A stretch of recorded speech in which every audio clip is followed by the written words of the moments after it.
Hey everybody, it's Matt here, and today I am going to have a look at the Cygnett USB-C to USB-C charging cables. Now, these cables are rated to 5 amps or 100 watts, so they'll charge pretty much anything that uses USB-C charging really easily.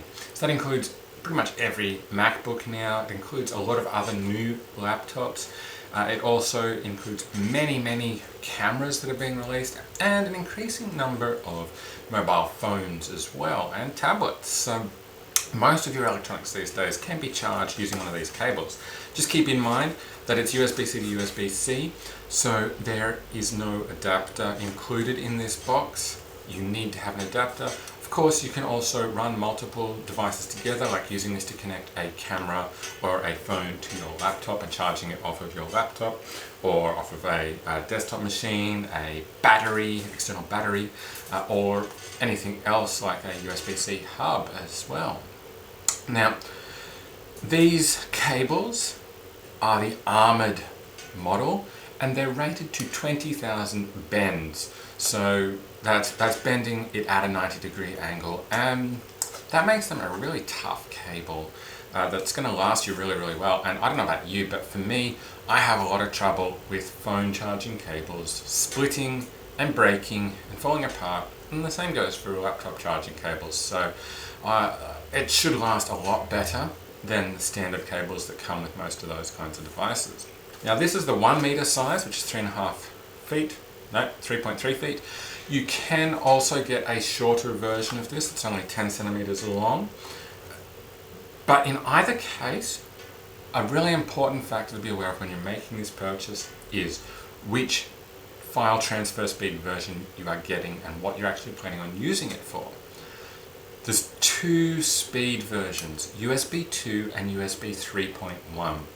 Now, USB 2, which is what this one actually is only 480 megabits per second. It is a really slow transfer speed, and it will actually be much faster if you're wanting to do data transfer to use a USB 3.1 cable, which is the other version that's available.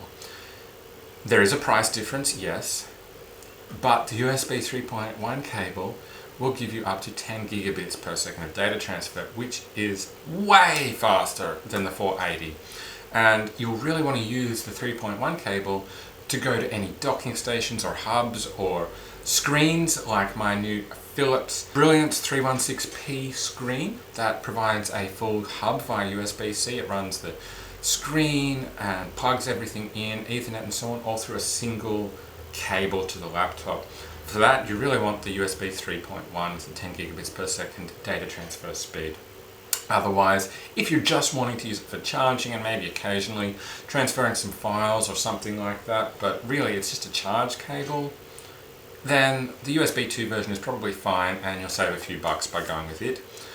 If you need that data transfer though, you're wanting to run a display over the cable, access 10 gigabit Ethernet or anything like that, you definitely will want to use the USB 3.1 version. Let's open it up and just have a quick look at what is inside the box and how the cable looks. So we'll do that now. Really, there's not much in here. It's just a cable. So got our box there. Unfold that. Oop. We have a little card on how to make a warranty claim, what the terms and conditions of the warranty are. So otherwise, it's just our cable, which will just pop out of here, and that's it. So it's quite a nice cable. It's nylon braided on the outside, so it's a soft touch material feel to it. It is thicker, just a little bit thicker than a standard USB 2 USB-C cable. At 1 meter long, it is not the longest cable in the world, but it is going to be a lot more flexible than that 10 centimeter cable if you need it to reach a little further. You can also get longer cables, but this one is going to last you really well. It folds, bends, there's no real issues there. It feels really nice to touch.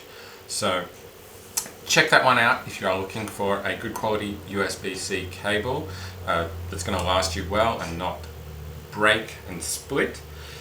Make sure though that you do check what speed you're really going to need for that cable, and make sure you pick the right cable to work with your speed requirement. So I hope you found this video helpful. Be sure to like it and also subscribe to my channel for more videos like this from me. And if you're interested in any of the products that I've talked about here, head down to the description where you will find some affiliate links to go purchase those. Make sure you have an absolutely awesome day today, and I will catch you next time. Bye!